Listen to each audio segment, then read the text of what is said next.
jujurlah kepada Allah. Jadi jujurlah kepadaku itu, ku di situ Allah ya, bukan ku seperti di lagu.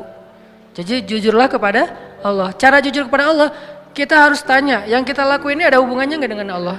Kalau ada, pasti Allah kasih keajaiban. Contoh, Zakaria. Zakaria tuh doa kan panjang kan, lama banget ya. Berdoa dari sejak beliau muda sampai beliau tua. Tapi coba perhatikan kalimat doa Nabi Zakaria ketika beliau sudah tua. Ada 2 kalimat, ada di surat Ali Imran, ada di surat Maryam. Kalau di surat Ali Imran, Zakaria berdoa, Hunalika da'a Zakaria rabbah, qala rabbi habli min ladunka dzurriyyatan thayyibah. Innaka sami'ud du'a. Kalau di surat Maryam, wa inni khiftul mawaliya min warai wa kanat imraati 'aqira fahab li min ladunka waliya yarithuni wa yarithu min ali Yaqub waj'alhu rabbi radiyya. Apa rahasia di antara 2 kalimat ini? Kenapa Nabi Zakaria berdoa panjang dalam hidupnya, belum Allah kabulkan? Bukan tidak, belum. Kenapa pas habis doa ini langsung Allah kabulkan? Langsung Allah bilang, Fanadathul malaikah. Kalau di surat Maryam, Ya Zakaria, langsung Allah panggil. Kenapa cepat dikabulkan? Karena di dua doa ini, Nabi Zakaria udah mulai mengkonekkan antara keinginannya dengan Allah. Kalau di surat Ali Imran, Nabi Zakaria ngelihat Maryam yang dapat makanan dari langit. Aduh, ini anak soleha banget, dicinta banget sama Allah, sampai segitu-segitunya Allah memperlakukan anak kecil ini. Anak SD, duduk di sebuah ruangan kecil, mihrab namanya. Terus lapar, Allah yang ngasih makan, dia belum berdoa. Dia lapar doang, Allah langsung datangkan makanan. Dan yang bawa makanan apa? Bukan gosen, malaikat. Dibawa gosen aja bikin kita nyaman kan ya. Males keluar, udah aja gosen kan murah ya. Tinggal klik, kalau misalnya nggak ada saldonya ya bayar cash lah ya. Mudah banget, 10 menit datang gitu. Ini lebih dahsyat daripada gosen, malaikat yang datang. Dan makanannya masih hangat, terjamin nggak ada sama sekali penyakit di dalamnya. Dibawa oleh malaikat, dihidangkan depan Maryam, malaikat balik, Nabi Zakaria masuk. Kata Nabi Zakaria, Ya Maryam, anna laki hadza. Kamu dapat dari mana makanan ini? Kan paman belum kirim kan? Ini baru paman bawa. Kata Maryam, huwa min indillah, Allah yang kirim. Anak SD ngomong gitu. Ada nggak anak SD sekarang? Dek, dapat dari mana? Allah yang kirim, Om. Wah, itu soleha banget kan? Tingkat dewa tuh luar biasa. Allah yang kirim. Ya memang nggak ada lagi. Emang adanya cuma di zaman itu. Maryam sampai bilang, dari Allah, paman. Allah yang kirim. Dan Allah bukan hanya ngomong Allah yang kirim, sampai ceramahin Zakaria. Innallaha yarzuqu may yasha'u bighairi hisab. Allah itu paman, kalau ngasih rezeki itu nggak bisa dihitung-hitung loh. Bin haitsu la yahtasib. Oh iya. Jadi Zakaria dapat taklim dari Maryam. Cuma nanya satu hal tapi dapat ilmu lebih dari yang dia tanya. Ya Maryam, anna laki hadza. Kamu dapat dari mana Maryam? Huwa min indillah. Innallaha yarzuqu may yasha' bighairi hisab. Ini dari Allah, Allah yang kirim. Allah itu memberi rezeki kepada hambanya. Dan Allah kalau udah ngasih rezeki gak bisa ditebak-tebak dari mana caranya. Itu kata-kata Maryam. Kagum Zakaria. Duh, pengen banget punya anak sesoleha ini. Kan berarti ada hubungannya dengan Allah. Sesoleha ini, soleh. Baru hunalika, saat itu juga di sana Zakaria berdoa, Rabbi habli min ladunka dzurriyyatan thayyibah. Kayak gitu ya Allah, saya pengen kayak gitu. Langsung Allah kirim malaikat, katakan ke Zakaria dia akan punya anak persis kayak Maryam, tapi namanya jenis kelaminnya laki-laki, namanya Yahya. Kalau di surat Maryam, apa doa Zakaria? Wa inni khiftul mawali min warai wa kanat imraati aqira. Ya Allah, dakwah saya nanti siapa yang akan meneruskan kalau saya nggak punya anak? Itu intinya. Jadi pengen punya anak bukan sekedar pengen lucu-lucuan, pengen ada qurrata ayun, penyejuk hati apa, pengen bangga-banggaan anak saya sarjana, anak saya apa segala macam. Bukan, pengen punya anak karena pengen ada yang nerusin dakwah beliau. Karena ada hubungannya dengan Allah kan? Berarti melibatkan Allah dalam permintaannya. Wa inni khiftul mawali wa kanat imraati aqira fahab li min ladunka waliya. Bukan walada, bukan waliyan. Apa beda waladan dengan waliyan? Waladan cuma anak, waliyan penerus. Beri saya seorang anak yang meneruskan perjuangan saya, dakwah saya, pengajaran saya, taklim saya di Masjidil Aqsa. Yarithuni, tuh ada lagi kalimat penjelasnya. Yarithuni wa yarithu min ali Yaqub waj'alhu rabbi radiyya. Yang mewarisi perjuangan aku, mewarisi perjuangan dari keturunan Yakub dengan keturunan yang luar biasa, orang-orang soleh semua. Maka jadikan dia anak yang Engkau ridhai ya Allah. Langsung Allah ketika dengar kalimat ini, ya Zakaria, langsung dipanggil sama Allah. Itu cara kalau kita pengen dapat kejutan dari Allah. Libatkan Allah dengan niat. Caranya, coba cari apa hubungannya antara maunya kita dengan Allah, antara proyek kita dengan Allah, antara usaha kita dengan Allah, antara permintaan kita, life goals kita dengan Allah. Kalau nggak ada hubungannya, kita disuruh jalan sendiri. Tapi kalau ada hubungannya, Allah akan support kita. Ya Zakaria, langsung Allah panggil. Inna nubashiruka bi ghulam. Bahagialah wahai Zakaria, berbahagialah, kamu akan punya anak. Ismuhu Yahya, lam naj'al lahu min qablu samiyya. وآتيناه الحكم صبيا وحنانا من لدنا وزكاة وكان تقيا وبرا بوالديه ولم يكن جبارا عصيا وسلام عليه يوم ولد ويوم يموت ويوم يبعث حيا. Spesifik, luar biasa nih. Dikasih dengan spesifik yang istimewa, bukan cuma nih anak laki-laki yang kamu minta, enggak. Allah langsung kasih tahu anaknya itu kayak gimana. Anaknya cerdas, anaknya soleh, anaknya terjaga, anaknya nggak pernah nggak pernah emosian, anaknya nggak pernah baperan, nggak pernah durhaka, nggak gini. Baik banget. Kalau di surat Ali Imran dia siddiqan wa hasuran wa nabiyan, musaddiqan wa hasuran wa nabiyan, anak yang meneruskan perjuangan dakwah, anak yang hasur, menjaga kehormatan, anak yang nabiyan, menyampaikan kebenaran. Ini luar biasa. Kenapa? Karena Zakaria mengaitkan keinginannya dengan Allah. Jadi kalau kita punya satu keinginan, punya satu, bahkan mungkin bukan hope, tapi wish, sesuatu yang kadang-kadang kayak nggak kebayang kita bisa nggak sih? Nggak masalah, make a wish, kita bikin sebuah harapan yang menurut kita mungkin gak susah diwujudkan, tapi ketika sebuah harapan yang kita anggap sesuatu yang gak mungkin dilibatkannya kepada Allah, apa sih yang gak mungkin buat Allah? Apa sih yang sulit buat Allah? Bukankah semuanya itu ada dalam pengaturan Allah? Biyadihil mulk. Arti biyadihil mulk, semuanya itu dalam kekuasaan Allah Subhanahu wa taala. Terserah Allah mau diapain, caranya di sini. Faman kanat hijratuhu ilallahi wa rasulih, fa hijratuhu ilallahi wa rasulih. Akhirnya para sahabat yang berhijrah dalam konteks hijrah, berhijrah meniatkan karena Allah. Contohnya, misalnya ada yang berhijrah seorang diri, seperti Suhaib Ar-Rumi, banyak sahabat yang hijrah seorang diri. Beda sama Umar ya. Kalau Umar kan hijrahnya posting ya. Sebelum hijrah posting dulu. Captionnya, ahli Mekah, orang-orang Mekah. Dia mention satu persatu. @Abu Jahal, @Abu Sufyan, satu-satu di mention sama Umar. Terus terakhir pakai hashtag ahli Makkah, ya ahla Makkah, ya ma'syara Quraisy, ya Aba Jahal, ya Abu Sufyan, ya banyak banget. Ya itu kan ya, bahasa Arabnya ya, bahasa Instagramnya .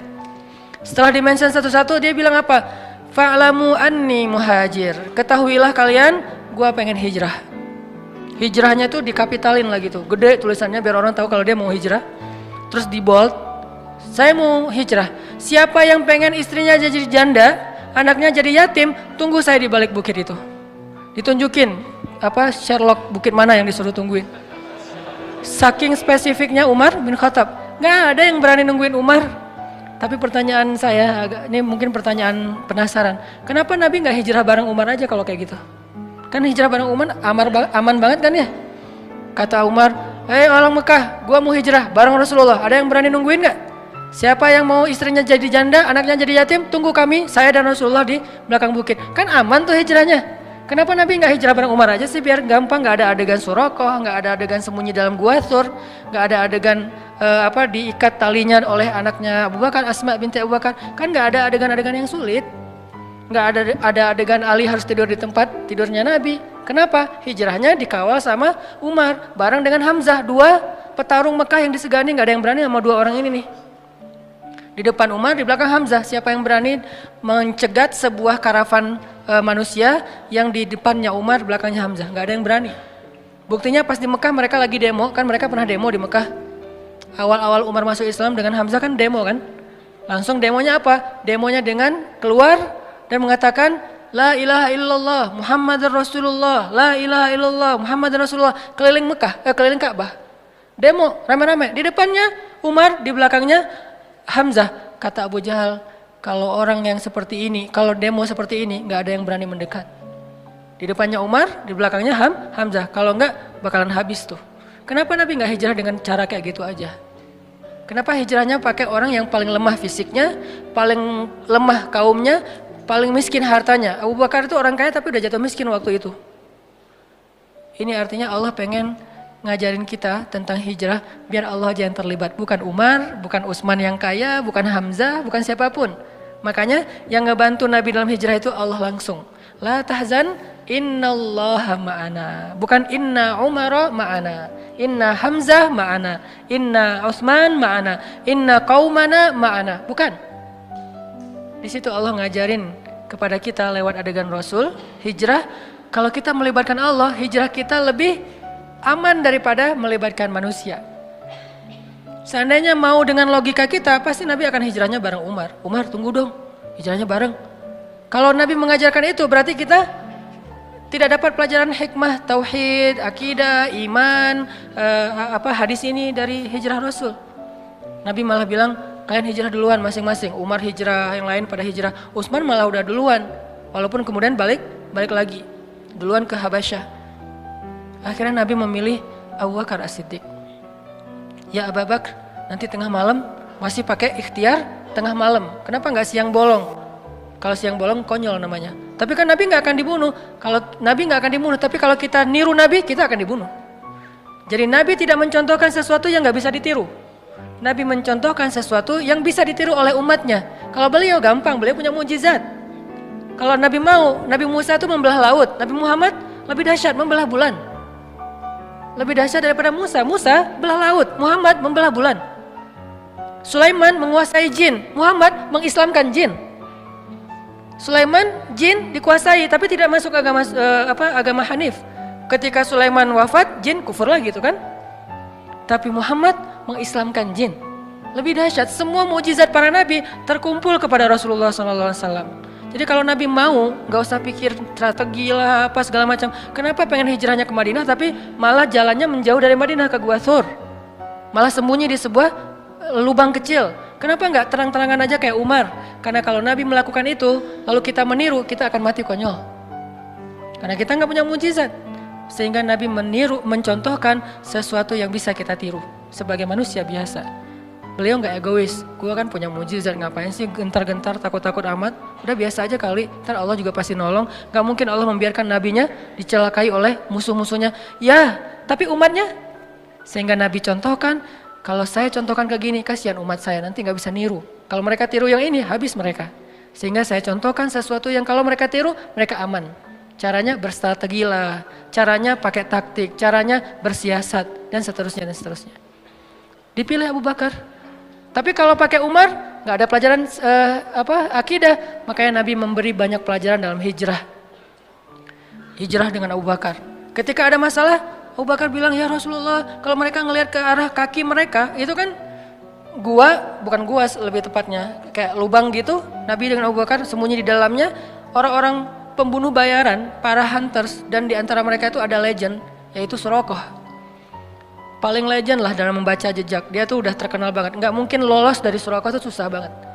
Dia bisa ngelihat jejak onta udah berapa lama, hangat atau udah dingin, ini udah kering atau tidak bekas kakinya onta. Terus di atas onta itu perempuan atau laki-laki, anak kecil atau orang dewasa, meronta-ronta atau normal, sampai tahu sedetail itu Suraqah. Mereka membaca jejak kemana arah mereka, ketahuan lah. Padahal Nabi itu udah pakai banyak strategi. Caranya Nabi lewat, terus lewat anaknya Abu Bakar dengan pembantunya Abu Bakar untuk nutupin jejak Nabi pakai ternak-ternak. Ketahuan juga tetap, namanya juga Suraqah.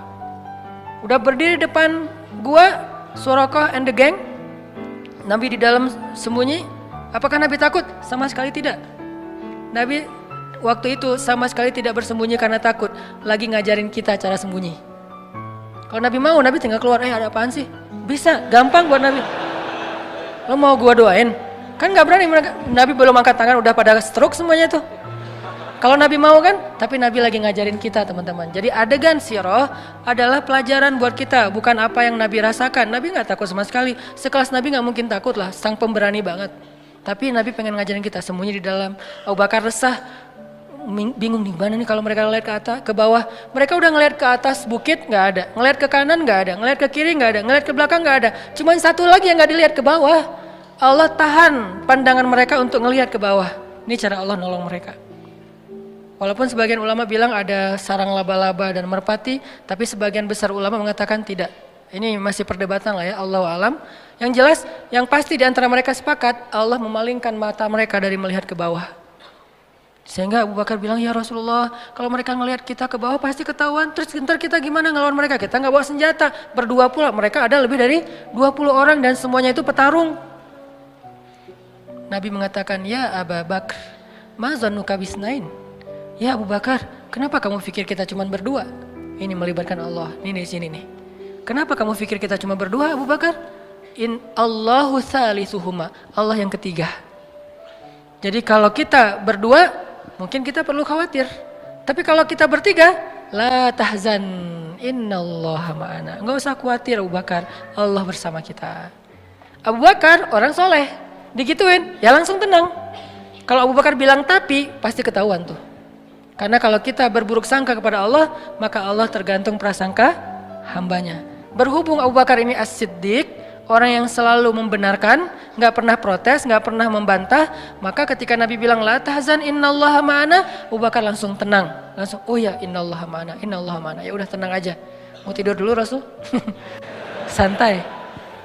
Mereka akhirnya gak ngeliat ke bawah, udah pergi aja. Udah pergi, tinggal berdua. Besok keluar, melanjutin perjalanan, ketahuan lagi sama Suraqah karena mereka nggak mau nyerah. 2 hari mereka tungguin, nggak mungkin Muhammad pergi karena aku udah baca beberapa tempat jalan keluar dari Mekah itu nggak ada jejak mereka, pasti mereka ada di sini. Suraqah punya feeling, instingnya tuh bagus. Belum keluar Muhammad, belum keluar, dia cari siang malam, ketahuan juga pas hari Nabi keluar Mekah. Dari kejauhan Suraqah ngelihat, pas Suraqah ngelihat dikejar oleh Suraqah, kan Nabi udah bilang innallaha ma'ana, Allah bersama kita, biar Allah aja yang beresin Suraqah, nggak usah kita jalan aja santai. Abu Bakar jalan, nggak usah dipercepat langkahnya. Sampai Nabi bahkan nggak mempercepat langkahnya loh, dikejar sama Suraqah dengan ontanya yang cepat, Nabi santai aja. Kenapa? Biar Allah aja yang beresin dia. Ternyata Allah punya cara yang lebih indah daripada yang kita bayangin. Kalau kita punya teman yang tangguh kayak Umar bunuh Suraqah gitu kan, Umar pasti akan ngeluarin pedang. Kalau Allah tidak membunuh Suraqah, tidak menaklukkan fisik Suraqah, tapi menaklukkan hati Suraqah. Gitu yang paling indah. Makanya biarin Allah yang beresin urusan kita. Allah punya cara yang lebih smart daripada cara kita. Namanya apa? Min haitsu la yahtasib, yang tidak terduga-duga. Tiba-tiba Suraqah ontanya ngambek, nggak mau jalan, tiba-tiba kayak habis bensin gitu loh. Kenapa sih kok mogok nih onta gua nih? Onta Suraqah tiba-tiba mogok, padahal itu onta bagus banget loh. 4000 cc kali ya, cepat banget ya. Kenapa mogok? Onta bagus, baru juga, malah STNK-nya juga BPKB-nya juga belum jadi gitu. Kok udah mau mogok? Heran Suraqah. Akhirnya Suraqah turun, jalan, pas dekat dengan Nabi bilang, ya Suraqah, ma bika ya Suraqah. Kamu kenapa sih Suraqah gini-gini amat sama saya, kata Nabi. Suraqah nggak enak gitu. Nabi itu kan orangnya kayak mempesona ya. Kalau Nabi udah menatap, orang lihat, aduh kegeeran. Nabi itu keren banget loh. Bukan dalam arti negatif ya, dalam arti nggak enak. Orang segan sama Nabi itu segan banget. Kalau ngeliat wajah Nabi langsung yang marah nggak jadi marah. Saking sempurnanya akhlak Nabi SAW. Jadi kalau Yusuf sempurna fisiknya, Nabi sempurna akhlaknya. Yusuf mempesona fisiknya, Nabi mempesona akhlaknya. Jadi kalau ada cewek ke Yusuf kelepek-kelepek, ke Nabi kelepek-kelepeknya jadi masuk Islam. Siapa? Sofia. Jadi kalau di zaman Yusuf ada istri Al-Aziz, kelepek-kelepek sama Yusuf sampai digoda berbuat dosa. Kalau Nabi kelepek-kelepek bukan digoda buat dosa, jadi taat. Itu kan keren banget ya. Gara-gara dekat sama Nabi yang tadi benci banget, kata Sofia, tidak ada orang yang lebih saya benci di muka bumi daripada Muhammad. Tiba-tiba setelah beberapa saat Nabi ngomong, terkesima dengan kata-kata Nabi, santun banget, pemilihan diksinya tuh tepat banget, sampai kemudian dia bilang tidak ada orang yang lebih saya cintai di muka dunia daripada Muhammad. Dari benci banget jadi cinta banget. Langsung dia bilang, ya Muhammad, saya pernah mimpiin kamu loh, gitu ngomongnya. Tadi nggak ngomong, diam-diam aja, diam-diam baik. Sekarang saya pernah mimpiin kamu loh katanya. Sampai curhat, saya pernah mimpiin kamu loh. Mimpi gimana? Saya pernah mimpi tiba-tiba di atas kota Madinah ada rembulan, sempurna, bulat, terang, jelas. Lalu jatuh ke pangkuan saya. Itu kan mimpi romantis banget ya. Jatuh ke pangkuan saya dan kata suami saya, itu maksudnya saya nanti akan dinikahi oleh engkau Muhammad. Tapi saya ditampar oleh suami saya. Ya iyalah, lo mimpi gitu cerita ke suami ya pasti masih mending ditampar. Wah ini bahaya nih, selingkuh dalam mimpi. Akhirnya Nabi Muhammad melamar Sofia karena emang Allah sudah memilihkan Sofia untuk Rasulullah. Saking istimewanya Sofia ini, karena orang yang menikahi Rasulullah itu bukan Rasulullah berhasrat ke dia, enggak. Allah yang berhasrat ke dia. Hasrat apa? Hasrat terhadap kesolehannya. Karena Allah cinta kepada Sofia, ya udah kayaknya enggak ada cowok yang pantas buat Sofia selain Muhammad. Cinta kepada Aisyah, nggak ada cowok yang pantas buat Aisyah selain Muhammad. Cinta kepada Ummu Salamah, nggak ada cowok yang lebih pantas buat Ummu Salamah daripada Muhammad. Jadi ini cewek-cewek yang di atas rata-rata, yang nggak mungkin nikah kalau nggak dengan Nabi Muhammad, akhirnya dijadikan istri Rasul. Kalau ada yang lain datang, nggak level. Buktinya apa? Fatimah juga kayak gitu. Ketika ditawarin ke Abu Bakar, gimana ya gitu. Tawarin kepada Umar juga kata Rasul gimana ya. Tapi pas Ali, Rasul langsung ridho. Kenapa? Levelnya hanya untuk Ali, yang paling ideal Fatimah itu. Begitu juga istri-istri Nabi. Nah artinya apa teman-teman? Surakoh pas dilihat oleh Nabi, mabik ya Surakoh. Nabi ngomong gitu bukan, Surakoh, oh dasar lu ahli neraka apa segala macam. Enggak, Nabi enggak. Kamu ahli neraka, kamu apa, celaka kamu. Enggak, Nabi enggak pernah mengeluarkan kata-kata yang badhi, kata-kata yang rendahan. Nabi bilang, mabi kayak Surakoh. Surakoh langsung, jadi tadi pakai pedang terus langsung disarungin, disembunyiin belakang jubah gitu. Terus dengerin, Nabi bilang, ya Surakoh, gimana kalau misalnya kamu memakai mahkota dan jubahnya Kisro. Kisro Raja Persia, kata Surakoh. Ya, Raja Persia, mau, coba. Nabi dalam keadaan lemah, baru diusir dari kampungnya, nawarin baju jubah Raja Persia yang gak mungkin didapatkan kecuali menaklukkan negerinya. Kan ini gak make sense ya, kayak gak logis gitu kan tawarannya. Abu Jahal kemarin nawarin, siapa yang membawa pulang Muhammad hidup atau mati, gua kasih 100 ekor onta. 1 ekor onta kalau onta yang dipakai ke luar negeri harganya 200 juta, kali 100 berapa puluh M kan. Dan Abu Jahal punya itu, ada ribuan ekor onta yang dia punya karena orang kaya. Surakoh tiba-tiba lupa dengan tawaran Abu Jahal, langsung bilang, mau Muhammad, saya pakai pakaian jubahnya Raja Persia yaitu Kisra. Kalau gitu caranya halangilah orang yang pengen mengejar kami. Oke, saya akan halangi. Apalagi Muhammad, apa yang bisa saya lakukan? Perlu saya dampingin? Gak usah, kata Rasulullah. Akhirnya Rasulullah melanjutkan perjalanan. Surakoh kayak tertegun gitu, loh saya kenapa ya? Kayak habis dihipnotis gitu. Datang nih gengnya Surakoh, mau ngejar Muhammad. Surakoh, barengan, kita pengen share ini nanti onta. Kata Surakoh, teman-teman, saya udah meriksa semua daerah sini dan kalian tahu saya yang paling jago membaca jejak dan onta saya yang 4000 cc, kalian cuma 1500. Artinya paling cepat gitu. Saya nggak menemukan Muhammad. Pulanglah cari tempat lain. Mereka kan nggak bisa bantah kalau Surakoh kan senior gitu kan, daripada ntar dikerjain. Akhirnya ya udah balik aja. Nabi bisa selamat hanya berjalan berdua dengan Abu Bakar As-Siddiq. Kenapa? Melibatkan Allah thalithuhuma. Ma zannuka bisnain ya Abu Bakar. Kenapa kamu pikir kita cuma berdua Abu Bakar? Allahu thalithuhuma. Allah yang ketiga. Bisa nggak sih kita dalam hidup tuh bilang ke istri, ma zannuki isnain? kenapa mama bilang kita cuma berdua mah? Kan ada Allah yang ketiga di antara kita. Kan itu luar biasa ya. Atau istrinya yang ketika suaminya galau, mulai agak khawatir nih gimana ya, ini gimana ya dalam pekerjaannya. Istrinya bilang, "Pah, ma zannuka bisnain? Allahu salisuhuma." Catat kalimat ini nanti. Ma zannuka bisnain. Gak bisa Ustaz, bahasa Arab susah, udah bahasa Indonesia aja. Kenapa papa mikir kita cuma berdua Pak? Kan Allah yang ketiga. Oh iya ya, Allah yang ketiga, langsung Allah bantu tuh. Tapi kalau papanya bilang, tapi mah, nah berarti ana inda zanni abdi bi. Aku tergantung gimana persangkaan hambaku kepadaku. Libatkan Allah teman-teman, dalam niat kita, dalam doa kita, dalam harapan kita, dalam pekerjaan kita. Pasti Allah bantu.